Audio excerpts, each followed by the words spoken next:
Hello दोस्तों। हम आपका मेवाड़ का इतिहास पढ़ रहे थे। कल हमने आपके मेवाड़ के इतिहास में महाराणा रायमल जी को पढ़ा था।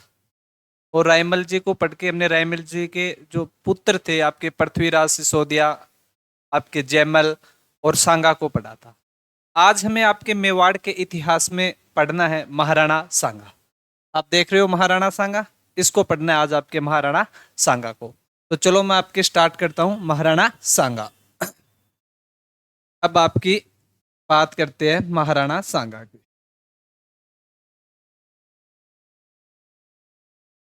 महाराणा सांगा, इनका शासनकाल आपके 1509 से 1528। तो जब हमने कल आपके रायमल जी के पुत्र पढ़े थे, उनमें से मैंने आपको एक पुत्र बताया था पृथ्वीराज सिसोदिया। पृथ्वीराज सिसोदिया मैंने बताया था कि रायमल जी के मुख्यतः आपके तीन पुत्र थे। पृथ्वीराज सिसोदिया सबसे बड़ा, इसके बाद में एक मैंने बताया था आपको जयमल। क्या बताया था? जयमल। और तीसरा पुत्र था आपके महाराणा सांगा। तो हमने आपकी चर्चा की थी कि जब रायमल जी जिंदा थे तो इन तीनों में आपके महाराणा सांगा, पृथ्वीराज और जयमल में आपके उत्तराधिकारी संघर्ष को लेकर आपस में लड़ाइयां रहती थी कि रायमल जी के बाद में शासक है कौन बनेगा।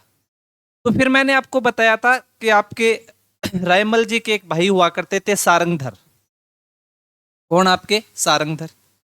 और मैंने आपको बताया था सारंगधर आपके एक महिला के पास इनका हाथ दिखाने के लिए ले जाते हैं कि आपका शासक कौन बनेगा।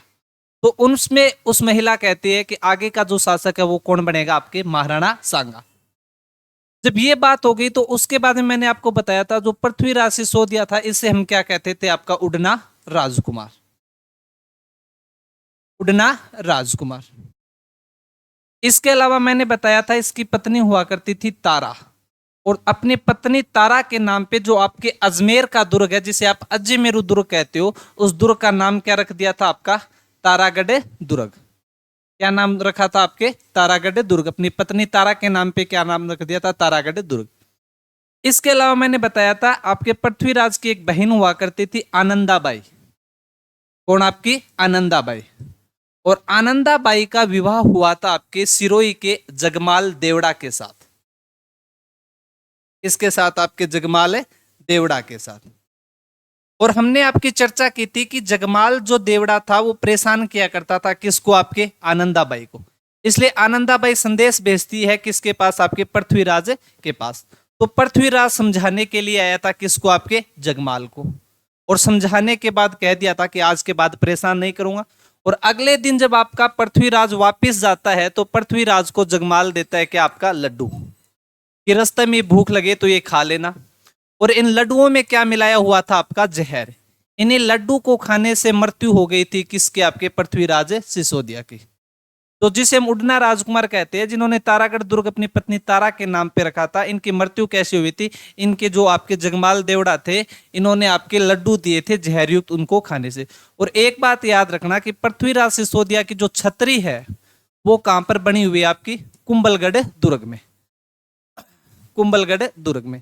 एक तो बात हमने ये की थी, इस प्रकार से मृत्यु हो जाती है किसके? आपके पृथ्वीराज सिसोदिया की। दूसरा भाई कौन था? आपका जयमल। दूसरा भाई कौन था आपके सांगा का? जयमल। जयमल के बारे में मैंने बताया था, ये इसकी मृत्यु होती है किसके साथ लड़ते हुए? आपके सोलंकियों के साथ।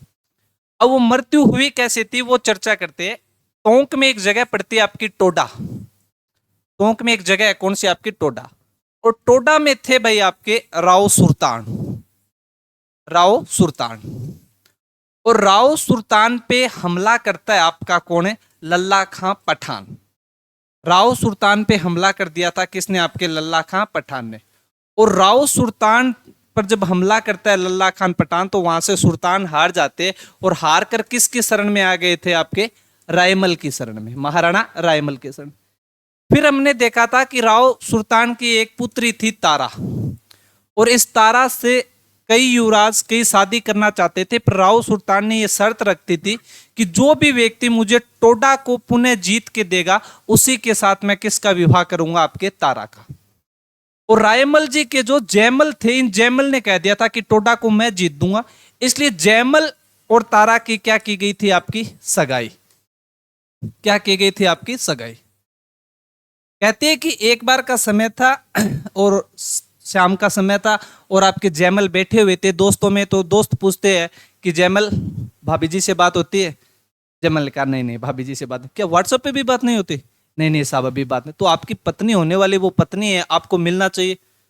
और जब दोस्तों ने ये बात कही और जयमल ने भी उस समय आपका थोड़ा बहुत लगाया हुआ था, नशे में थे, तो वो चले जाते हैं किसके पास, आपके राव सुल्तान के पास और आपके सोलंकियों के पास। जाके कहते हैं कि मुझे मिलना है, किससे? तारा से। उन सोलंकियों ने कहा कि अभी तो आप आसमान के तारे देखिए, अभी आप तारा से नहीं मिल सकते, पहले आप जीतिए किसको? टोडा को। तो गुस्सा आ जाता है किसको? आपके जयमल को। जयमल का कहना था कि एक तो आप हमारे राज में बैठे हो और मेरे साथ इस प्रकार का व्यवहार कर रहे हो, और जो मेरी होने वाली पत्नी है उससे आप मुझे मिलने नहीं दे रहे हो। तो कहते हैं कि जयमल ने आपके टोडा के राव सुल्तान के साथ अशिष्ट व्यवहार किया था। इस वजह से जो वहां के सोलंकी थे, जो ये आपके राव सुल्तान वाले, ये हत्या कर देते हैं किसके? आपके जयमल की। इसलिए लड़ता हुआ मारा जाता है कौन? आपका जयमल। और इस बात का पता चलता है किसको? आपके रायमल जी को। तो रायमल जी भी कह देते हैं कि बेलखना बेटा था, इस प्रकार का कार्य किया तो कोई भी सजा नहीं दी जाएगी, किसको? आपके सुल्तान को। इसलिए कहते हैं कि जयमल इस प्रकार खत्म हो गया। तो बच गई कौन? आपकी तारा। तो कहते हैं कि बाद में तारा की सगाई की गई थी पृथ्वीराज के साथ, और पृथ्वीराज हमला करता है किस पे? आपके टोडा पर। जब टोडा पे हमला किया तो टोडा पे इस समय कौन है? आपका लल्ला खां पठान। और लल्ला खान पठान की सहायता करने आया था मल्लू खां। और मल्लू खां कहां का था? आपके अजमेर का। कहां का था? आपके अजमेर का। तो आपके पृथ्वीराज ने लल्ला खां पठान को भी हरा दिया था और मल्लू खां पठान को भी हरा दिया था। और मल्लू खान को हरा दिया था और उसी समय आपका अधिकार कर लिया था किस पर? आपके अजमेर पे। इसीलिए पृथ्वीराज का विवाह हुआ था बाद में किसके साथ? तारा के साथ। इसीलिए मैंने बताया था अजमेर भी पृथ्वीराज के नियंत्रण में आ गया था और तारा से विवाह हो गया, तो तारा को अजमेर में रखा और अजय मेरुदुर्ग का नाम बदल के क्या कर दिया था? तारागढ़। और बाद में हमने पढ़ा कि आपके आनंदाबाई का जो पति था जगमाल देवड़ा, उसने जहरयुक्त लड्डू दे दिए तो मारा गया पृथ्वीराज। तो अब एकमात्र आपका जो उत्तराधिकारी के लिए जो बचा था वो कौन था? आपका महाराणा सांगा।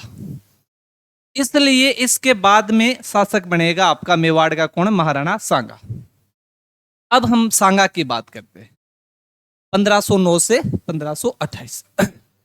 मैंने आपको महाराणा सांगा के बारे में बताया था कि जब सांगा उस महिला ने हाथ देखते इन तीनों को, तो आपको उसने घोषणा की थी, भविष्यवाणी की थी कि आगे का शासक कौन बनेगा? आपका महाराणा सांगा। इसलिए हमने देखा था कि महाराणा सांगा की जैसी एक भविष्यवाणी की उस महिला ने, तो पृथ्वीराज सिसोदिया और जगमाल उस पर टूट पड़ते। तो किसी भी प्रकार से जाओ वहां पे सारंग जो थे आपके, उन्होंने बचाया और आपके सांगा को वहां से भजाया था। किंतु कहते हैं कि उस समय आपके पृथ्वीराज की तलवार से सांगा की एक आंख फूट जाती है। और हमने पढ़ा था कि महाराणा भागता है और भागते हुए वो एक गांव में पहुंचता है, कौन सा? आपका सेवंतरी गांव। और सेवंतरी गांव में एक मंदिर था आपके रूपनारायण भगवान का। किसका? आपके रूपनारायण भगवान का। और मैंने बताया था इस रूपनारायण भगवान के मंदिर में दर्शन करने एक व्यक्ति आया हुआ था, और वो कौन था? आपका बिद्दा जैतमालोत। और बिद्दा जैतमालोत जो आपका राठौड़ था, इसको अब आपका सांगा बताता है कि इस प्रकार से मेरे भाई पीछे पड़े हुए, आप मुझे छुपाइए। तो कहते हैं कि बिद्दा ने कहा था आप मंदिर में छुप जाइए। तो पीछे से आपके पृथ्वीराज सिसोदिया और जगमाल आते और बिद्दा को पूछते कि हमारा भाई का है, तो उसने कह दिया मुझे नहीं पता। तो आपके पृथ्वीराज और जयमल को लगा कि बिद्दा को पता है, लेकिन बिद्दा बता नहीं रहा है। तो कहते हैं कि उसने सांगा को तो बजा दिया था बिद्दा ने, और बिद्दा ने युद्ध किया था किसके साथ? आपके पृथ्वीराज के साथ और आपके जयमल के साथ, और लड़ता हुआ मारा गया था, शहीद हो गया था, लेकिन बचा लिया था किसको? सांगा को। और सांगा उससे आगे भाग जाता है। तो कहते हैं कि बिद्दा आप देखो कैसा व्यक्ति, शरण में आए हुए व्यक्ति के लिए अपने प्राण त्याग देते, अपनी सेना के साथ प्राण त्यागे थे, क्योंकि सेना लड़ी थी। तो मैंने कल बताया था कि राजस्थान में आपका बिद्दा पे एक राजस्थानी दोहा भी है बहुत अच्छा कि जैतमालोत दल झूंझिया करवाड़ा कटे, सांगा भोगे चित्रकोट बिद्दा सिर सटे। कि जैतमाल दल झूंझिया करवाड़ा कटे, सांगा भोगे चित्रकूट बिद्दा सिर सटे। कि उस दिन जैतमाल का दल झूंझा था, मतलब लड़ा था, करवाड़ा कटे और लड़ते हुए कट गया था, सांगा भोग है चित्रकूट की, सांगा बाद में चित्रकूट की, मेवाड़ का शासन करता है बिद्दा सिरसट है, क्योंकि उस दिन बिद्दा ने अपना सिर दिया था। तो इस प्रकार से आपका महाराणा सांगा को बचाता कौन है उस गांव में, तो बिद्दा जैतमलोट। उसके बाद में हमने पढ़ा था सांगा भागकर चला जाता है कहां पे, आपके श्रीनगर में। कहां पर, आपके श्रीनगर में। और श्रीनगर कहां पे, आपके अजमेर में। और श्रीनगर में एक व्यक्ति था कौन, आपका करमचंद पंवार। करमचंद पंवार। और करमचंद पंवार के पास जाके शरण ली थी किसने, आपके सांगा ने। और करमचंद पंवार इनको शरण देता है, लेकिन बाद में आपका पृथ्वीराज मारा गया, जयमल मारा गया, और ये सूचना मिलती है किसको, सांगा को। तो सांगा फिर मेवाड़ में आता है, और मेवाड़ में उस समय आपके रायमल जी भी बूढ़े हो गए थे, और रायमल जी को भी आप अगला शासक बनाना था, तो इसलिए अगले शासक की घोषणा कर दी जाती है किसके, आपके सांगा के। इसलिए आगे शासक कौन बना था, आपका महाराणा सांगा। आपका सांगा शासक बनता है, तो शासक बनते ही इसने सबसे पहले आपके जो करमचंद पंवार थे, इस करमचंद पंवार को रावत की उपाधि दी थी। एक तो याद रखना कि महाराणा सांगा ने रावत की उपाधि किसे दी थी, तो किसे देते, आपके करमचंद पंवार को। इसके अलावा पूछ लिया जाए कि सांगा का आश्रयदाता किसे कहा जाता है, सांगा का आश्रयदाता किसे कहा जाता है, तो सांगा को आश्रय किसने दिया था, आपके करमचंद पंवार ने। तो सांगा का आश्रयदाता कौन हो जाएगा, आपका करमचंद पंवार। इतनी बातें याद रखनी। इसके बाद में फिर हमें सांगा के बारे में पढ़ना क्या है, ये बात आपके दिमाग में होनी चाहिए। तो हमें आपके सांगा के बारे में, जब सांगा राजा बनता है तो एक आपका दिल्ली, जब सांगा का राज तिलक हुआ तो दिल्ली का शासक था आपके सिकंदर लोदी। दिल्ली का शासक कौन था, आपके सिकंदर लोदी, जिस समय सांगा का राज तिलक हुआ। एक जगह है आपकी मालवा, कौन सी, आपकी मालवा। और मालवा का उस समय शासक था आपका नासिर शाह। कौन, आपका नासिर शाह। इस समय, जिस समय सांगा का राज तिलक होता है 1509 में। और एक जगह आपकी गुजरात, कौन सी, आपकी गुजरात। और उस समय आपके गुजरात का शासक था महमूद बेगड़ा। कौन, आपका महमूद बेगड़ा। इन तीनों राज्य के साथ सांगा के संघर्ष पड़ने हैं, और ये कब थे, आपके सांगा का जब राज तिलक हुआ। पहली बात ये याद रखनी है कि सांगा का जब राज तिलक हुआ उस समय दिल्ली का सुल्तान कौन था, या दिल्ली का शासक कौन था, तो कौन हो जाएगा, आपका सिकंदर लोदी। उस समय आपके मालवा का शासक कौन था, तो नासिर शाह। और उस समय आपके गुजरात का शासक कौन था, तो कौन हो जाएगा, आपका महमूद बेगड़ा। लेकिन जो सांगा का संघर्ष हुआ इन तीनों ही शासकों के साथ नहीं हुआ। सांगा का संघर्ष किसके साथ हुआ, वो देखो आप। सांगा का जब दिल्ली के साथ संघर्ष होगा तो दिल्ली में शासक था आपका इब्राहिम लोदी। इब्राहिम लोदी, ये पूछे जाते हैं भाई, याद रखना आप कि सांगा जब शासक बना, राज तिलक हुआ, तो उस समय दिल्ली का शासक कौन, आपका सिकंदर लोदी। लेकिन संघर्ष किसके साथ हुआ, तो इब्राहिम लोदी के साथ। पहली बात, आपका सांगा जब शासक बना तो मालवा का शासक कौन है, नासिर शाह। लेकिन सांगा का संघर्ष किसके साथ हुआ मालवा में, तो याद रखना महमूद खिलजी द्वितीय। महमूद खिलजी द्वितीय। महमूद खिलजी द्वितीय। गुजरात, गुजरात में जब कहते हैं कि सांगा का जब राज तिलक हुआ उस समय गुजरात का शासक कौन है, आपका महमूद बेगड़ा। लेकिन सांगा का संघर्ष किसके साथ हुआ, तो आपके मजुफ्फर शाह। मजुफ्फर शाह। मजुफ्फर शाह। तो याद रखना ये तीनों चीज कि राज तिलक हुआ उस समय शासक कौन थे, और संघर्ष हुआ उस समय शासक कौन थे। तो अब हम बात करते हैं सांगा के संघर्ष के। किसके संघर्ष, किस कौन कौन से हुए, सांगा के संघर्ष। बात करते आपके पहला संघर्ष दिल्ली के साथ। इसके साथ, आपके दिल्ली के साथ। मैंने बताया कि दिल्ली में सांगा का संघर्ष किसके साथ हुआ, तो उस समय आपके दिल्ली का शासक था इब्राहिम लोदी। इब्राहिम लोदी। इब्राहिम लोदी। तो पहली बात कि सांगा का इब्राहिम लोदी के साथ संघर्ष क्यों हुआ, तो कहते हैं कि जो आपका इब्राहिम लोदी था ये सांगा की बढ़ती हुई शक्तियों से परेशान हो गया था, क्योंकि सांगा का प्रभुत्व चारों तरफ फैल रहा था। तो सांगा की जो बढ़ती हुई शक्तियां हैं उससे परेशान हो गया कौन? आपका इब्राहिम लोदी। और इब्राहिम लोदी के साथ सांगा के दो संघर्ष हुए। पहला जो युद्ध है वो है आपका खातोली का युद्ध। पहला कौन सा युद्ध है? आपका खातोली का युद्ध। और खातोली का युद्ध कब हुआ था? आपके 1517 को। खातोली का युद्ध कब हुआ? आपका 1517 को। किन किन के बीच हुआ? तो एक है आपके महाराणा सांगा, और इनके सामने कौन है? तो दिल्ली का सुल्तान आपका इब्राहिम लोदी। दिल्ली का सुल्तान कौन हो जाएगा? आपका इब्राहिम लोदी। तो खातोली का युद्ध जो 1517 में लड़ा गया था, ये किन किन के बीच में लड़ा गया? तो सांगा और इब्राहिम लोदी के मध्य।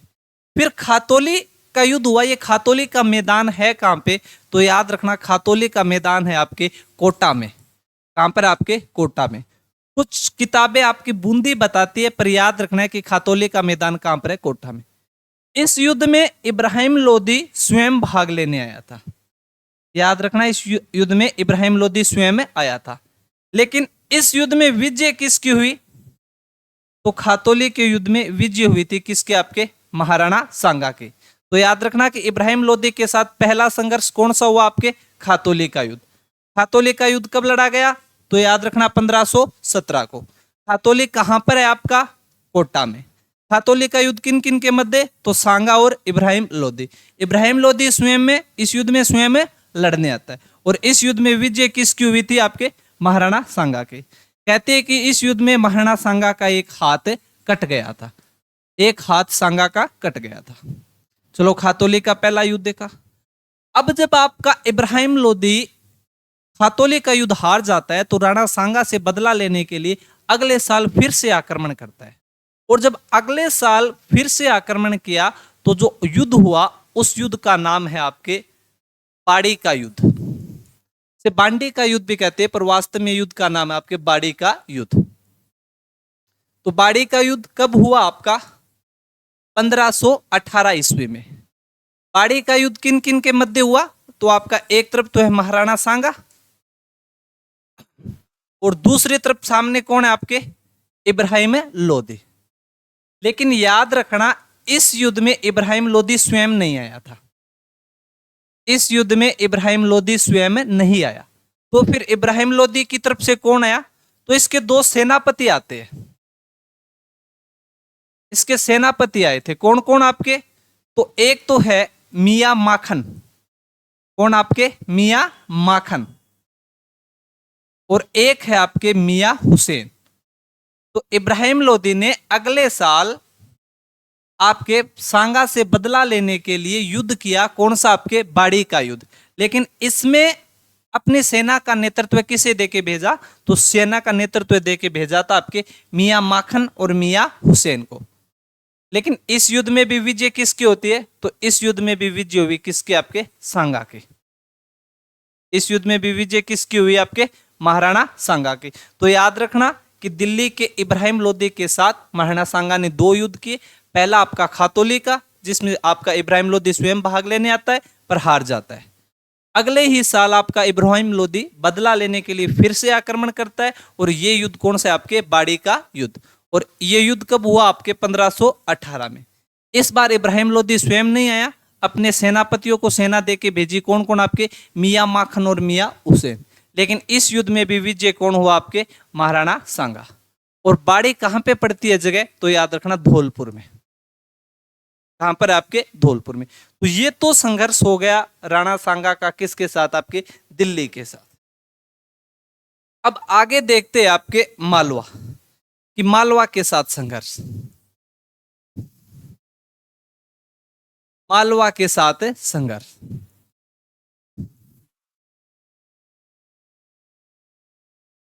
मालवा के साथ संघर्ष। अब मालवा के साथ संघर्ष की बात करें तो इस समय मालवा का शासक कौन है? तो मालवा का शासक था आपका महमूद खिलजी द्वितीय। महमूद खिलजी द्वितीय। कहते हैं कि मालवा के साथ संघर्ष का मुख्य रीजन तो ये था आपका कि एक तो सीधा सा होता है, जब भी कोई युद्ध होता है तो दोनों जो राजा होते हैं उनकी साम्राज्यवादी नीति होती है या राजनीतिक महत्वाकांक्षाएं होती है। लेकिन कई बार पूछा जाता है कि युद्ध का तात्कालीन कारण क्या था। तो मालवा के साथ आपके राणा सांगा का जो युद्ध हो रहा है उसका तात्कालीन कारण क्या है।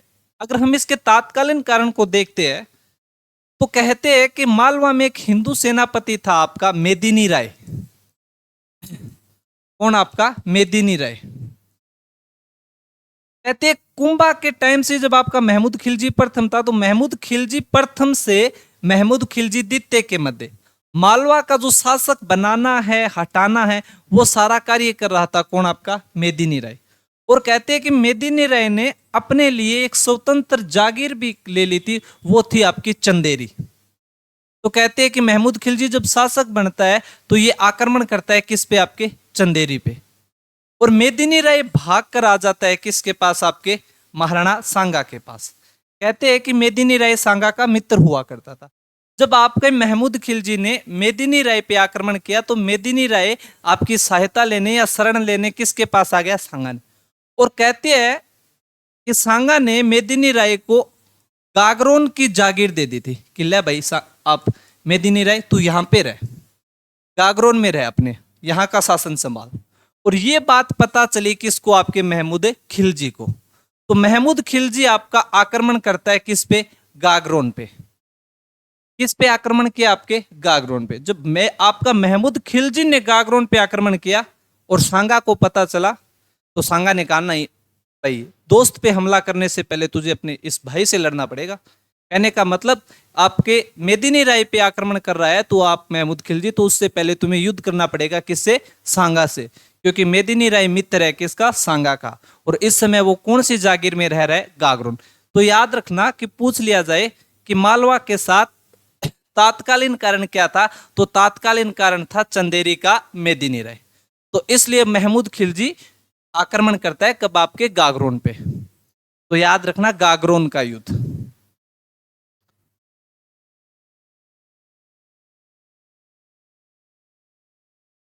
गागरोन का युद्ध। गागरोन का युद्ध। एक मिनट में पढ़ना है आपके गागरोन का युद्ध।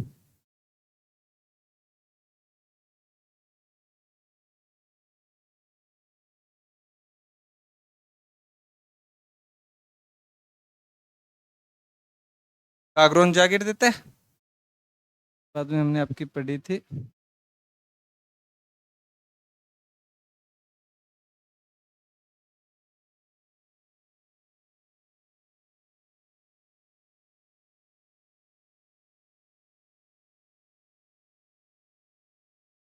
एक मिनट बच्चों, एक मिनट। अब गागरोन, गागरोन का युद्ध। और गागरोन का युद्ध कब हुआ? आपके 1519 में। अब गागरोन का युद्ध किन किन के मध्य हुआ? तो गागरोन का युद्ध एक तरफ तो कौन है? आपके महाराणा सांगा। और इधर से सेना लेके कौन आ रहा है? आपके तो महमूद खिलजी। कौन है आपका? महमूद खिलजी। और कहते हैं कि जब आपके महमूद खिलजी द्वितीय सेना लेके आता है तो सांगा चला जाता है। और इस युद्ध में भी विजय किसकी हुई? तो विजय हुई आपके किसके? महाराणा सांगा के। तो महाराणा सांगा ने पहले आपके खातौली का युद्ध किया इब्राहिम लोदी से, उसमें विजय हुआ। उसके बाद अगले साल 1518 में आपके बाड़ी का युद्ध किया जिसमें आपका लोदी स्वयं नहीं आया, लेकिन मियां माखन और मियां हुसैन ने उस युद्ध में विजय। 1519 में एक और युद्ध कर रहा है, कौन सा? आपके गागरोन का युद्ध। और गागरोन के युद्ध में भी किसकी विजय हुई? आपके सांगा की। कहते हैं कि महमूद खिलजी युद्ध हार के भाग रहा था और इसको पकड़ लाए थे कौन? आपके हरिदास चारण। कौन? आपके हरिदास चारण। और कहते हैं कि सांगा दरबार में बैठे थे और जब हरिदास चारण जब आपके महमूद खिलजी द्वितीय को सांगा के सामने लाते तो सांगा पूछते भाई ये कौन? कि साहब ये महमूद खिलजी था, युद्ध हार कर भाग रहा था। और कहते हैं कि सांगा बड़े खुश होते हैं हरिदास चारण जी से। और हरिदास चारण को कहते हैं कि हरिदास जी आज से आपको मेवाड़ दिया जाता है, आपको मेवाड़ का राजा बनाया जाता है। तो हरिदास जी कहते हैं कि नहीं नहीं महाराज, मुझे नहीं चाहिए पूरा राज्य, आप मुझे तो कुछ थोड़ा सा दे दीजिए। और कहते हैं कि सांगा ने खुश होके हरिदास जी चारण को 12 गांव दिए थे। कितने गांव आपके? 12 गांव। कहते हैं कि महमूद खिलजी को गिरफ्तार करके कुछ दिनों तक रखा जाता है और लास्ट में आपका जो खिलजी था उसने कहा कि मैं धूल खाता हूं, कि सांगा तेरी काली गाय हूं, आज के बाद कभी भी तुझ पे आक्रमण नहीं करूंगा, मुझे सिर्फ रिहा करते। कहते हैं कि जमानत के तौर पे अपना पुत्र छोड़ा था और कुछ समय 3 महीने के बाद आपके सांगा ने महमूद खिलजी को क्या कर देते? रिहा कर देते। तो खिलजी आपके सांगा की बहुत ज्यादा प्रसिद्धि भी बढ़ी कि एक ऐसा उदारवादी शासक है जो अपने दुश्मन को अपनी जेल से क्या कर दिया? रिहा कर दिया। ये आ गया आपके मालवा के साथ संघर्ष। अब आपका दिल्ली के साथ संघर्ष हो गया, मालवा के साथ संघर्ष हो गया। अब हम संघर्ष की बात करते गुजरात के साथ। कि सांगा ने गुजरात के साथ संघर्ष किया, उसका क्या कारण था?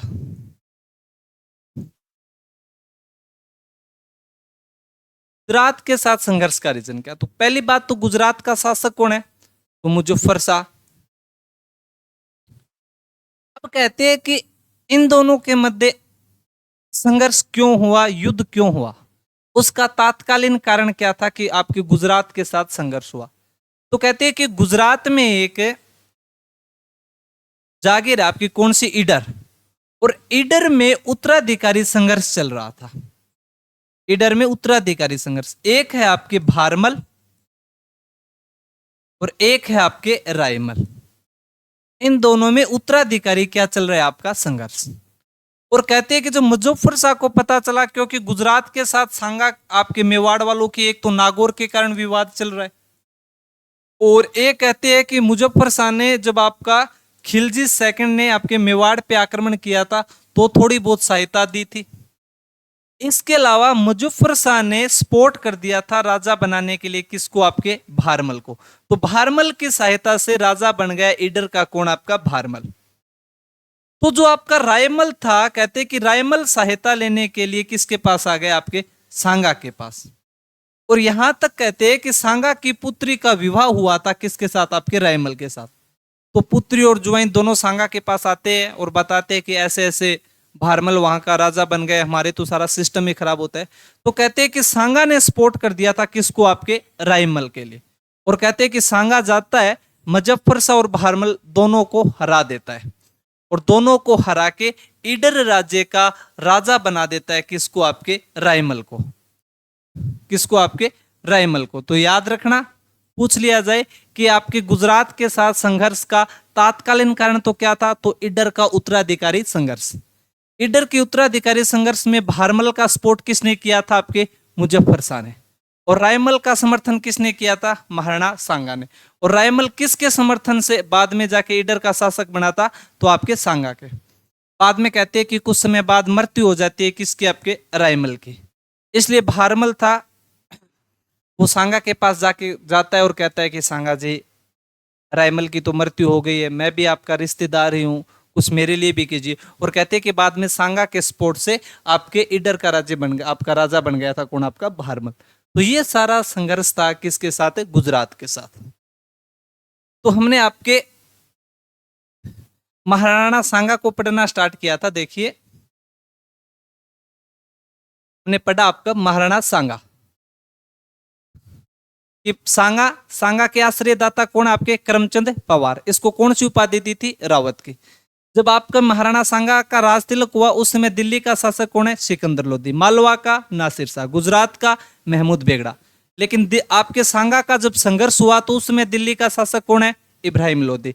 आपके मालवा का शासक कौन है? महमूद खिलजी द्वितीय। और आपके गुजरात का शासक कौन है? आपका मुजफ्फर शाह। इसके बाद जब दिल्ली के साथ संघर्ष हुआ तो इब्राहिम लोधी और सांगा के मध्य कितने युद्ध हुए थे? आपके 2 युद्ध हुए थे। पहला युद्ध कौन सा था? आपके खातौली का युद्ध। कब लड़ा गया? 1517 में। किन किन के बीच में? तो महाराणा सांगा और आपके इब्राहिम लोधी। इस युद्ध में जीता कौन? आपका महाराणा सांगा। इसके बाद में देखा अगला युद्ध कौन सा हुआ? बाड़ी का युद्ध। कब हुआ? 1518 को। किन के मध्य? सांगा और इब्राहिम लोधी। इब्राहिम लोधी स्वयं नहीं आया, सेनापति किसे देके भेजा? मियां माखन और मियां हुसैन। इस युद्ध में भी विजय कौन हुआ? महाराणा सांगा। दिल्ली के साथ संघर्ष पूरा हुआ। 2 युद्ध आपके खातौली और आपके बाड़ी का। मालवा के साथ जो संघर्ष हुआ उसका तात्कालीन कारण तो मेदिनी राय चंदेरी का। इस मेदिनी राय के कारण आपके सांगा और आपके महमूद खिलजी के मध्य कौन सा युद्ध हुआ? तो आपके गागरोन का युद्ध। कब हुआ? 1519 में। किन किन के मध्य? सांगा वर्सेस महमूद खिलजी। इस युद्ध में विजय किसकी हुई? महाराणा सांगा की। के बाद में हमने गुजरात के साथ संघर्ष देखा। गुजरात के साथ संघर्ष का मेन तात्कालीन कारण क्या था? तो इडर का उत्तराधिकारी संघर्ष। इडर के उत्तराधिकारी संघर्ष में कौन लड़ रहे थे? तो एक तरफ आपका भारमल और दूसरी तरफ आपका रायमल। तो रायमल का समर्थन किसने किया? महाराणा सांगा ने। और आपके भारमल का समर्थन किसने किया? गुजरात के मजफ्फर शाह ने। लेकिन सांगा मजफ्फर शाह और भारमल दोनों को हरा देता है और आपके इडर का राजा बना दिया था किसको? आपके रायमल को। आपके दिल्ली, मालवा और गुजरात के साथ तो संघर्ष हो गया। अब हमें सांगा का देखना है। एक आपका विदेशी आक्रमणकारी था बाबर। कौन? आपका बाबर, जो कहां से था? आपके अफगान से। कहते हैं कि बाबर ने भारत पे आक्रमण किया था 1526 में। पानीपत का युद्ध। पानीपत का युद्ध। और पानीपत का जब युद्ध हुआ था पहला किन किन के मध्य? तो पानीपत का पहला आपका जो युद्ध हुआ था वो आपके इब्राहिम लोदी, इब्राहिम लोदी और आपके बाबर के मध्य हुआ था। बाबर के मध्य हुआ था। और इस युद्ध में विजय होता है कौन? आपका बाबर। तो पानीपत के प्रथम युद्ध में 1526 आपका 21 अप्रैल 1526 को जो पानीपत का प्रथम युद्ध लड़ा गया था, इस युद्ध में विजय हुआ था कौन? आपका बाबर। और इब्राहिम लोदी की मृत्यु हो जाती है आपके पानीपत के युद्ध में। और बाबर इस युद्ध को जीतने के बाद में भारत में किसकी स्थापना की थी? आपके मुगल वंश की। तो भारत में बाबर ने मुगल वंश की जो स्थापना की थी वो कौन सा युद्ध जीतने के बाद करता है? तो पानीपत का युद्ध जीतने के बाद। जब पानीपत का युद्ध जीतने के बाद आपके बाबर आपके भारत में मुगल वंश की क्या कर देता है? स्थापना। तो कहते हैं कि जो आपका बाबर था, बाबर को पता था कि मुझे अगर भारत में शासन करना है तो दो शक्तियां आपकी मुख्यतः है, उनको मुझे क्या करना होगा? आपका पराजित। पहली तो कौन सी थी? आपकी अफगान शक्ति। इसमें तो आपके कर दिया इनको, किसको? इब्राहिम लोदी को। लेकिन भारत में एक और शक्ति है। कौन सी? आपकी राजपूत शक्ति। और राजपूत शक्ति का नेतृत्व कौन कर रहा है? आपका तो महाराणा सांगा। इसलिए अब बाबर का जो संघर्ष होगा वो किसके साथ होगा? महाराणा सांगा के साथ। एक मिनट साथियों, चाय पी लेता हूं मैं।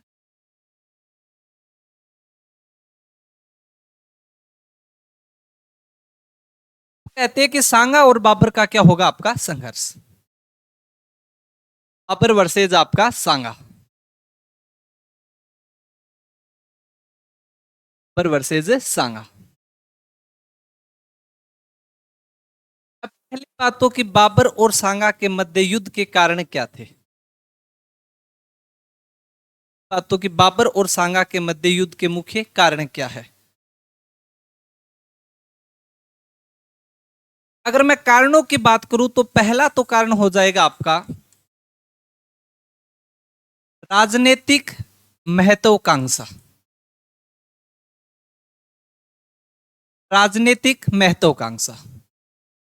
दूसरी मैं बात करूं तो दूसरी कहते हैं कि जब आपका सांगा और इब्राहिम लोदी आपस में लड़ रहे थे पानीपत के युद्ध में, तो उस समय आपके महाराणा सांगा ने जो दिल्ली सल्तनत के 200 गांव थे, उन 200 गांवों पे सांगा ने क्या कर लिया था? अधिकार कर लिया था। सांगा ने क्या कर लिया? आपका अधिकार कर लिया। जब सांगा अधिकार कर लेता है तो सांगा ने अधिकार किया, और बाद में जब आपका बाबर जीता तो बाबर को पता चला अच्छा ये गांव आपकी दिल्ली सल्तनत में आते थे, और अधिकार कर लिया किसने? आपके सांगा ने।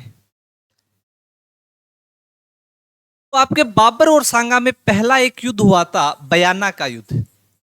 याद रखना, पहले थोड़ी सी मैं इस युद्ध की चर्चा कर देता हूं। आपके बयाना का युद्ध। बयाना कहां पर? आपके भरतपुर में। कहते हैं कि उस समय बयाना का किला था, इसमें आपके बाबर की तरफ से बाबर ने यह किला सौंप रखा था मेहंदी ख्वाजा को। मेहंदी ख्वाजा को। और कहते हैं कि सांगा महमद आपके मेहंदी ख्वाजा पे क्या कर देता है? आक्रमण कर देता है।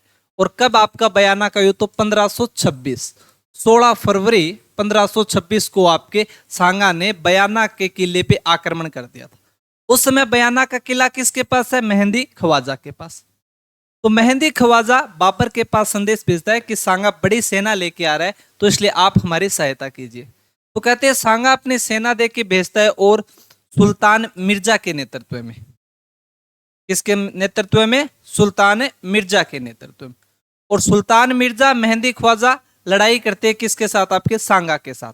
लेकिन सांगा इनको हरा देता है। तो कहने का मतलब बयाना का जो युद्ध हुआ था, इस युद्ध में विजय किसकी हुई? तो सांगा की। किसकी हुई? आपके सांगा की। तो याद रखना कि बाबर और जो सांगा के मध्य संघर्ष हुआ था, इसमें पहले एक छोटा सा युद्ध होता है। वो युद्ध कौन सा था? आपके बयाना का युद्ध।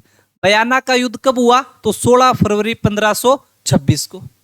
बयाना का किला किसके पास था? मेहंदी ख्वाजा के पास। बाबर ने एक नई सेना भेजी, किसके नेतृत्व में? सुल्तान मिर्जा के नेतृत्व में। लेकिन सुल्तान मिर्जा और आपके मेहंदी ख्वाजा को पराजित कर देता है कौन? आपका सांगा। तो बयाना का युद्ध जीता कौन? आपका तो महाराणा सांगा। जब ये युद्ध आपका जीत जाता है, तब आपका इन दोनों के बीच में एक और युद्ध होता है, और जो विश्व प्रसिद्ध या इतिहास प्रसिद्ध युद्ध है, वो है आपके खानवा का युद्ध। कौन सा? आपके खानवा का युद्ध। खानवा का युद्ध। इस युद्ध की मैं बात करता हूं कि ये युद्ध क्यों हुआ, इनके कारण क्या थे। वो बयाना वाला याद रखना, उसे बयाना का युद्ध भी कहते हैं, बयाना की झड़प भी कहते हैं, कि जब आपके सांगा राजस्थान में प्रवेश कर चुका है, तब आपके सांगा जी ने सोचा था कि अब हमला किया जाए किस पे? बाबर पे। क्योंकि उस समय बाबर स्वयं नहीं है, उसे एक तो किले में मेहंदी ख्वाजा बैठा है, इसलिए बाबर आक्रमण कर देता है अचानक, और आपके बयाना के युद्ध को जीत लेता है। जब बयाना के युद्ध को जीता और बाबर को पता चला, तो इसके बाद इन दोनों में एक युद्ध होगा, और वो कौन सा है? आपके खानवा का युद्ध, जो इतिहास प्रसिद्ध युद्ध है आपका। इस युद्ध के कारण क्या? तो वही बात मैं जो आपको बता रहा था कि एक तो है आपके राजनीतिक महत्वाकांक्षा, राजनीतिक महत्वाकांक्षा। दूसरा, दिल्ली सल्तनत के 200 गांवों पे सांगा के द्वारा अधिकार करना। दिल्ली सल्तनत के 200 गांवों पे सांगा का अधिकार करना। तीसरा, बयाना के युद्ध का बदला लेना। बयाना युद्ध का बदला लेना। कौन से युद्ध का बदला लेना? आपके बयाना के युद्ध का। और चौथा रीजन की अगर मैं बात करूं कि राजनीतिक महत्वाकांक्षा, 200 गांव आपके सांगा ने अधिकार कर लिया जो दिल्ली सल्तनत के थे, इसलिए। तीसरा कि बयाना के युद्ध का बदला लेना है, किसको? आपके बाबर को। चौथा कहते हैं कि आपके अफगान राजपूत मित्रता। कहते हैं कि जब आपके पानीपत का प्रथम युद्ध हुआ था, तो उसमें जो आपके अफगान हार गए थे, तो अफगान हारने के बाद आपके इब्राहिम लोदी का एक भाई होता है महमूद लोदी, और महमूद लोदी राणा सांगा के पास आ जाता है कि हम मिलकर युद्ध करेंगे। एक आपकी जगह पड़ती थी मेवात, और मेवात का हसन खां मेवाती, हसन खां मेवाती, ये भी सांगा के पास आ जाता है। तो कहीं ना कहीं आपका अफगान और राजपूत का संघ बन रहा था, उनकी मित्रता बन रही थी, उनका गठबंधन बन रहा था। तो इस का बात को भी नहीं चाहता है बाबर की आपके अफगान और राजपूत का कोई गठबंधन बने, इसलिए आक्रमण करता है कौन? आपका बाबर। और एक कारण याद रखना, बाबर की जीवनी है आपके बाबरनामा। कौन से? आपकी बाबरनामा, जिसे आपके तुजु के बाबरी कहा जाता है। इसमें बाबर सांगा पे एक आरोप लगाता है, और सांगा को वादा खिलाफी का है। क्या का है? आपके वादा खिलाफी। वादा खिलाफी का मतलब कि अपने वादे को तोड़ने वाला। बाबरनामा में लिखता है कि मुझे दिल्ली पे आक्रमण करने के लिए सांगा ने आमंत्रित किया था, और कहा था कि हम दोनों मिलकर आपके दिल्ली पर आक्रमण करेंगे और आपके इब्राहिम लोदी को पराजित कर देंगे। लेकिन जब मैं दिल्ली पे आया, इब्राहिम लोदी पे आक्रमण किया, तो मेरी सहायता करने नहीं आया कौन? आपका राणा सांगा। इसलिए वो राणा सांगा पे आरोप लगाता है कि इसका वादा खिलाफी का। लेकिन वास्तव में देखे तो कि राणा सांगा इब्राहिम लोदी पे आक्रमण करने के लिए बाबर को बुलाइए, थोड़ी सी बात जचती नहीं है, क्योंकि राणा सांगा अकेले ही इससे पहले आपके इब्राहिम लोदी को खातौली और बाड़ी के युद्ध में हरा चुका है।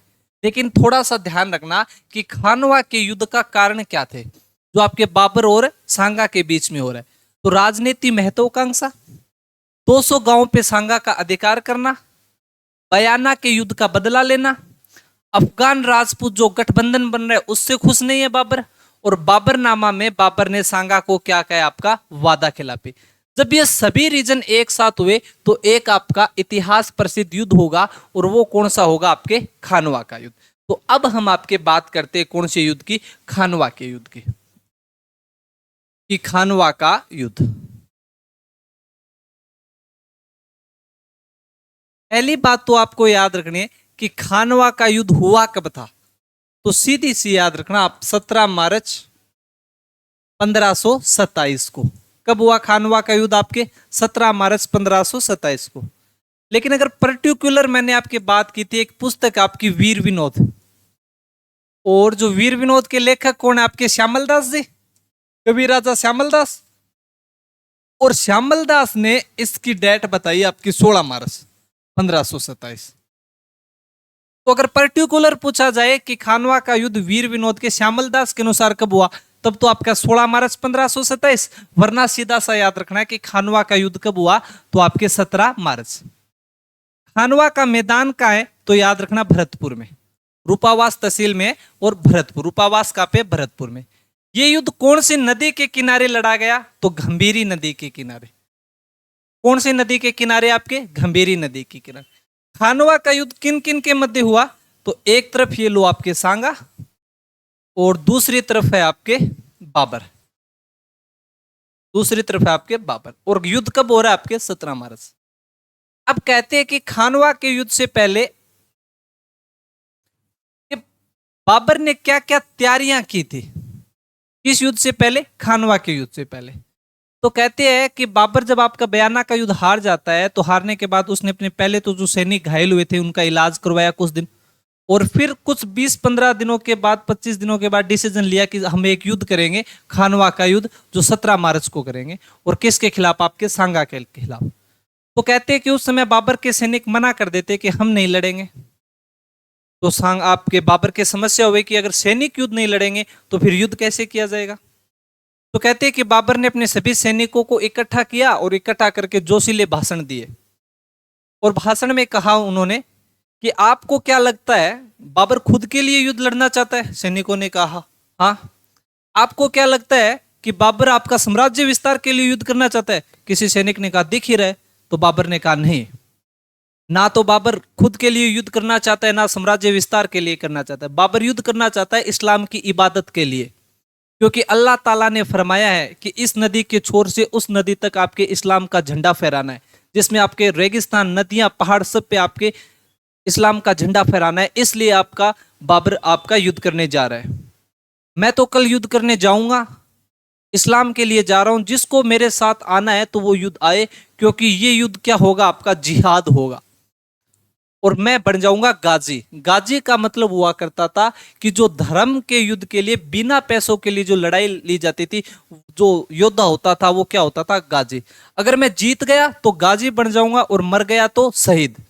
और शहीद हो गया तो जन्नत में मेरी जो मुझे जन्नत हो मिलेगी, और जन्नत में मुझे हुरे इंतजार कर रही होगी। और इस युद्ध को क्या नाम दे दिया, आपके जिहाद। जब ऐसा कहा तो कहते हैं कि सैनिकों में जोश आया। लेकिन कहते हैं कि पीछे से किसी सैनिक ने कहा कि आप बात तो ये कर रहे हो, इस्लाम की कर रहे हो, इबादत की कर रहे हो, लेकिन कुरान में तो अल्लाह ताला ने ये भी कहा है कि शराब नहीं पीनी चाहिए। किसी भी मुसलमान को क्या नहीं पीनी चाहिए, आपकी शराब। और कहते हैं कि उस समय बाबर के हाथ में शराब का ही गिलास था। तो बाबर को लगा कि ये तो गलत हो गया। तो कहते हैं कि बाबर ने गिलास फेंक दिया, और गिलास फेंक के कहा कि बाबर आज के बाद कसम लेता है कि आज के बाद कभी भी शराब नहीं पिएगा। तो किसी ने फिर उठ के पीछे से सैनिक ने कहा कि वो अंदर है, वो कि उसको भी फेंकवा दो। कहते कि बाबर ने सारी शराब छोड़ दी थी, और सारी शराब फेंकवा दी थी, और कसम ले ली थी कि आज के बाद बाबर आपका शराब नहीं पिएगा। तो फिर कोई सैनिक खड़ा हुआ और खड़ा होके कहा कि कुरान में तो ये भी लिखा है कि कोई भी आपका मुस्लिम जो शासक होगा वो मुस्लिम व्यापारियों से कर नहीं लेगा। बाबर आपका मुस्लिम व्यापारियों से कर लेता था तगमा। कौन सा कर, आपका तगमा।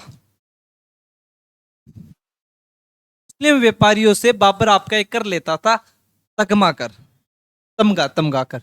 तो कहते हैं कि आपके बाबर ने इस कर को भी हटा दिया था कि बाबर आज के बाद यह शपथ लेता है कि मुस्लिम व्यापारियों से तगमा नामक कर आपका नहीं लिया जाएगा। और इस प्रकार का कार्य किया तो कहते हैं कि सारे सैनिक तैयार हो गए युद्ध करने के लिए, क्योंकि आपका जिहाद का नाम दे दिया गया था, युद्ध को गाजी की धारणा दे दी गई थी, बाबर ने शराब छोड़ दी थी, आपकी तमगा नामक कर हटा दिया था, और सारे सैनिकों को ये आपका धर्म युद्ध के रूप में दिखा के और बाबर ने अल्लाह अकबर के नारे लगवा दिए।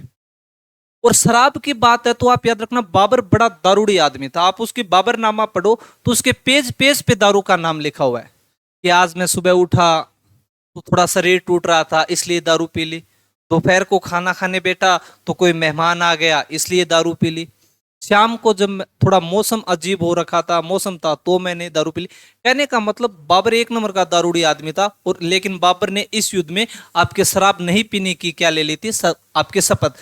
तो बाबर ने युद्ध से पहले क्या क्या किया, तो युद्ध को जिहाद का नाम दे दिया, शराब नहीं पीने की शपथ ले ली कि आज के बाद बाबर कभी आपका शराब नहीं पिएगा, और मुस्लिम व्यापारियों से कौन सा आपका कर हटा दिया, तो तमगा नामक कर आपका हटा दिया।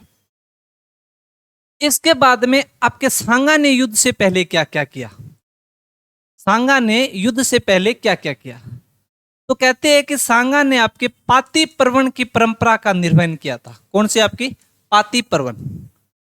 पाती पर्वन का मतलब होता था कि सांगा ने राजपूताने के जितने भी शासक थे उनको लेटर लिखा, और लेटर लिख के कहा कि कोई विदेशी आक्रमणकारी आ रहा है और मैं उससे युद्ध करने जा रहा हूं, तो आपको मेरी क्या करनी होगी, सहायता करनी होगी, मेरे साथ युद्ध लड़ने चलना होगा। परवन का मतलब होता है भेजना, और पाते का आप मतलब समझ सकते हो लेटर। तो पत्र लिख के सांगा ने सहायता मांगी थी। तो सांगा के इस युद्ध में सहायता करने कौन कौन आया, तो मान लो आप भाई आमेर, कौन आपका आमेर, आमेर से आया था आपका पृथ्वीराज राज कछुआ, क्योंकि आमेर में कछुआ है तो पृथ्वीराज कछुआ। मैं बात करूं आपके मारवाड़ की, इसके आपके मारवाड़ की, तो मारवाड़ की तरफ से आया था मालदेव। लेकिन याद रखना कई बार पूछ लिया जाता है कि जब आपका खानवा का युद्ध हुआ तो उसमें मारवाड़ का राजा कौन था, तो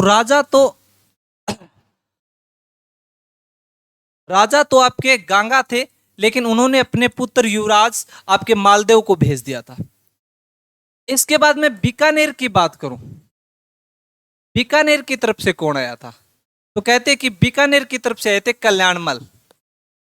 कौन आपके कल्याणमल। लेकिन आपके बीकानेर के भी राजा कौन है, तो बीकानेर के राजा हुआ करते थे आपके जेत से। कौन आपके जेत से।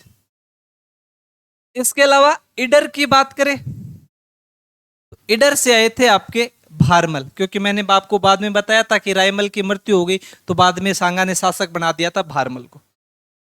इसके अलावा हम बात करें सादड़ी कि सादड़ी से कौन आया, तो सादड़ी से आए थे आपके झाला अज्जा।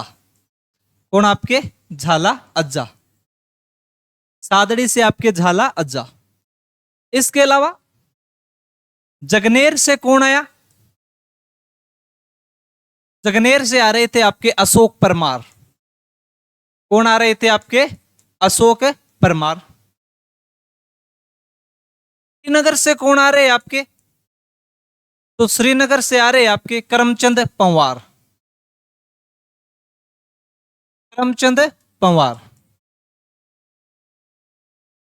इसके अलावा आपके सलूम्बर से कौन आ रहा है, सलूम्बर से आ रहे रतन सिंह चुंडावत।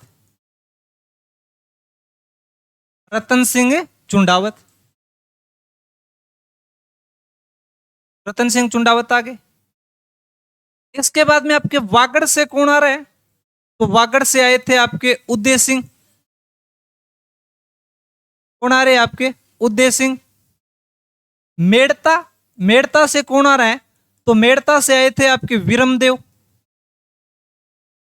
और आपके रतन सिंह, दोनों विरमदेव और आपके रतन सिंह। एक आपकी जगह पड़ती थी सहलदी, एक मिनट, आपके मेड़ता से आ गई है। इसके बाद में नागौर, नागौर से कौन आ रहे हैं आपके? तो खानजादे। कौन आ रहे हैं आपके? खानजादे। तो ये इतने हो गए। देखो, आमेर से पृथ्वीराज कछुआ, मारवाड़ से मालदेव, बीकानेर से कल्याणमल, इडर से भारमल, सादड़ी से झाला अज्जा, जगनेर से अशोक परमार, श्रीनगर से करमचंद पंवार, आपके सलूम्बर से रतन सिंह चुंडावत, वागड़ से उदय सिंह, मेड़ता से तो विरमदेव रतन सिंह, नागौर से खानजादे, इसके अलावा आपके सिरोही सिरोही से आपके अखेराज देवड़ा, अखेराज देवड़ा। इतने सारे जब आपके राजपुतानाओं के राजा जब सांगा के नेतृत्व में लड़ेंगे, अपनी अपनी सेना लेके आएंगे, तो आप खुद अनुमान लगाओ कि आपके सांगा की सेना कितनी बड़ी हो जाएगी। तो ये आपके सांगा के हो गए। तो आपके सांगा ने खानवा के युद्ध से पहले कौन सी परंपरा निभाई थी? तो आपके पाती पर्वन की परंपरा। अब बात करते हैं आपके खानवा के युद्ध की, जो मैं आपको बता रहा था। अब सांगा वर्सेस बाबर का युद्ध हुआ। एक तरफ आपकी सांगा की सेना है, खूब सारी बड़ी सेना है सांगा की। ये देखो, ये सांगा की सेना है सारी, और इधर सेना खड़ी है बाबर की। बाबर की कुछ सेना कम थी, लेकिन कहते हैं कि बाबर की सेना कम जरूर थी, पर बाबर ने तोपों का प्रयोग किया। ऐसे यहां पे तोप लगा रखे थे। आगे जाके मिडिल हिस्ट्री में पढ़ेंगे, जब इंडिया हिस्ट्री पढ़ेंगे, कि अली और मुस्तफा नाम के दो तोपची थे। अब कहते हैं कि जैसे युद्ध स्टार्ट हुआ तो इनमें से तोपों से गोले चलने प्रारंभ हुए, जिससे भाई सांगा के सैनिक मरने लगे। और सैनिकों को समझ में नहीं आया था कि ये आग निकल के आ कहां से रही है, क्योंकि सांगा था, जो आपका बाबर है, वो खानवा के युद्ध में राजपुताना में पहली बार तोपों का प्रयोग कर रहा था। अब कुछ सैनिकों को तो ये लगा कि भाई हम भूमियो जी का प्रसाद नहीं बोल के, इसलिए भूमियो जी नाराज हो गए और आग निकल के आ रही है। लेकिन बाद में उनको समझ में आया कि इस प्रकार से आग आ रही है तो हमें साइड में हटके युद्ध करना चाहिए। तो कहते हैं कि प्रारंभ में आपके बाबर के सैनिकों को बहुत ज्यादा नुकसान हुआ था, किससे? आपके तोपों से। दूसरा, जो आपका ये युद्ध करने का तरीका था, एक पद्धति थी आपकी तुलगमा युद्ध पद्धति। कौन सी पद्धति? आपकी तुलगमा युद्ध पद्धति। अब इस पद्धति का मतलब क्या होता था? ऐसे सेना लड़ रही है और इधर बाबर की सेना, तो बाबर आपका इधर से आक्रमण करेगा और इधर से भी आक्रमण होगा। तो कहने का मतलब एक सैनिक को घेर कर मारना। क्योंकि राजपुताना में ये चलता था कि एक सैनिक इधर से और एक सैनिक, पैदल वाला पैदल से लड़ेगा, हाथी वाला हाथी से। अब ये सांगा का सैनिक है और ये आपके बाबर का सैनिक है। अब जो सांगा का सैनिक पैदल वाले से लड़ रहा है तलवार से, तो इसके साथ युद्ध कर रहा है, तो एक सैनिक इधर से और आ गया बाबर का, और एक सैनिक इधर से और आ गया, और तीनों इस एक के लग गए। लेकिन राजपुताना में ये होता था कि एक एक से लड़ेगा। तो ये बोलता कि नहीं, अरे भाई ये चीटिंग है, इधर नहीं, मैं एक से लड़ रहा हूं। उससे पहले तो ये आक्रमण कर देते और इस सैनिक को मार देते। तो ये जो पद्धति थी, ये कौन सी? आपकी तुलगमा पद्धति। क्योंकि इस युद्ध में विजय हुई थी किसके? आपके बाबर की। याद रखना, इस युद्ध में विजय हुई किसके? आपके बाबर की। क्योंकि सबसे ज्यादा नुकसान हो रहा है किससे? तोपों से। दूसरा, आपके तुलगमा पद्धति से। तीसरा रीजन कहते हैं कि जब सांगा जी यहां खड़े थे बीच में, तो सांगा जी ने जब देखा कि मेरे सैनिक मर रहे हैं, तो सांगा जी ने यह आदेश दिया कि मुझे वो युद्ध के मतलब सेना के आगे ले जाओ। तो सांगा यहां पे आ गया। कहते हैं कि सांगा यहां पे आया तो हमारे जो राजपूत सैनिक थे उनमें एक ये परंपरा होती थी, जैसे ये उदय सिंह है और वागड़ का अपने साथ 5000 सैनिक लेके आए। अगर उदय सिंह की मृत्यु हुई तो ये सारे के सारे जो सैनिक है ये बाहर निकल जाएंगे। इधर आपका कोई दूसरा रतन सिंह आया हुआ है मेड़ता वाले 2000 सैनिक लेके, लेकिन अगर ये मर गया तो इनकी सारी की सारी 2000 की सेना बाहर निकल जाएगी। कहने का मतलब अपने सेनापति के लिए ये आपकी वफादार है। इनको फिर बाद में कोई मतलब नहीं कि राजा अभी तक जिंदा है या और सेना युद्ध कर रही है। इनका अगर जो व्यक्ति जो मेन इंपोर्टेंट जो इनके साथ है वो मर गया तो ये सेना बाहर निकल जाती थी। कहते हैं कि जैसे बाबर यहां युद्ध में आगे आया तो आपका जो सांगा आगे आया, तो बाबर को पता था कि राजपुताने में एक सिस्टम और है, अगर राजा मर जाए तो सेना अपने आप पीछे हट जाती थी। तो जैसे ही सांगा आगे आया तो बाबर ने अपने सैनिकों जो तीरंदाजी थे उन्हें कहा कि हमें सिर्फ टारगेट करो, किसको? बाबर को। और कहते हैं कि बाबर को तीर लगा और बाबर घायल हो गया, और जैसे ही बाबर घायल हो गया तो सेना में हाहाकार मच गया कि बाबर की, आपके सांगा की क्या हो गई, मृत्यु। तो सारी सेना पीछे हट जाती है, और जब सेना पीछे हटी तो कहते हैं कि उस समय जो आपके सादड़ी का झाला अज्जा था, वह झाला अज्जा आपके राणा सांगा का राजमुकुट धारण करके युद्ध करता हुआ वीरगति को प्राप्त हो गया। तो कई बार पूछा जाता है कि खानवा के युद्ध में राणा सांगा के राजमुकुट को धारण करके युद्ध किसने किया था, तो किसने किया था, आपके झाला ने। लेकिन इस युद्ध में विजय किसकी हो गई, आपके बाबर की। तो याद रखना कौन जीता था, आपका बाबर। ठीक है, इतनी बात आई समझ में। फिर कई बार पूछा जाता है इस युद्ध में जीतने के कारण क्या थे बाबर के, या सांगा की हार के क्या कारण थे। हम सांगा की हार के कारण देखते हैं कि सांगा के हार के कारण क्या है। पहला कारण बाबर के तोपखाने, बाबर के तोपखाने। दूसरा, बाबर की तुलगमा युद्ध पद्धति। कैसी युद्ध पद्धति आपके, बाबर की तुलगमा युद्ध पद्धति। तीसरा, एकता की कमी। राणा सांगा की सेना में किसकी कमी, आपके एकता की कमी। जो मैंने अभी आपको बताया था कि अगर उनका एक सैनिक या उनका जो मुख्य सेनापति मर जाता था, जो साथ आता था, तो वो सारी की सारी सेना पीछे हट जाया करती थी।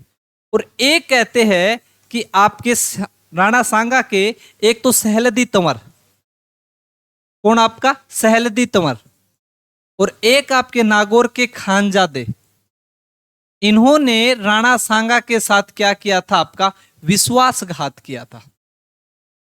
क्या किया था, आपका विश्वासघात।